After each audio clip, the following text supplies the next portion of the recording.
బంగాళాఖాతంలో ఏర్పడిన అల్పపీడనం వాయుగుండంగా మారి బలపడింది. ఈ నేపథ్యంలో ఏపీ, తెలంగాణ రాష్ట్ర వ్యాప్తంగా భారీ నుంచి అతి భారీ వర్షాలు, కొన్ని చోట్ల అత్యంత భారీ వర్షాలు కురిసే అవకాశం ఉన్నట్లు వాతావరణ శాఖ వెల్లడించింది. దీంతో ప్రజలు అలర్ట్గా ఉండాలని కూడా వాతావరణ శాఖ హెచ్చరించింది. బంగాళాఖాతంలో అల్పపీడనం ఏర్పడిన సంగతి తెలిసిందే.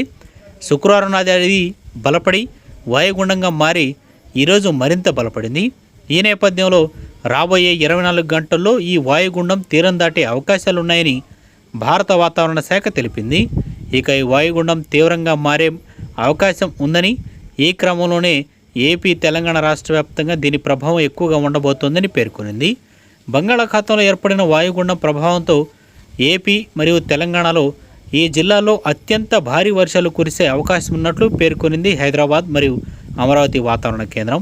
ఇక హైదరాబాద్లో శనివారం సాయంత్రం మోస్తరు నుంచి తేలికపాటి వర్షాలు అయితే కురిశాయి. ఈ తీవ్ర వాయుగుండం కారణంగా తెలంగాణ, ఆంధ్రప్రదేశ్లో భారీ నుంచి అతి భారీ, అత్యంత భారీ వర్షాలు పడిచే అవకాశం ఉన్నట్లు వైఎండీ తెలిపింది.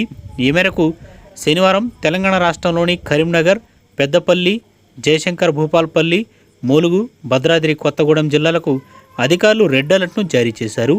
ఈ జిల్లాలో అతి భారీ వర్షాలతో పాటు అత్యంత భారీ వర్షాలు పడే అవకాశం ఉందని తెలిపింది. ఇక ఏపీలో కూడా మరో 3 రోజుల పాటు భారీ వానలు పడనున్నట్లు పేర్కొనింది. ఈ మేరకు కోస్తా జిల్లాలకు రెడ్ అలర్ట్ను జారీ చేసింది.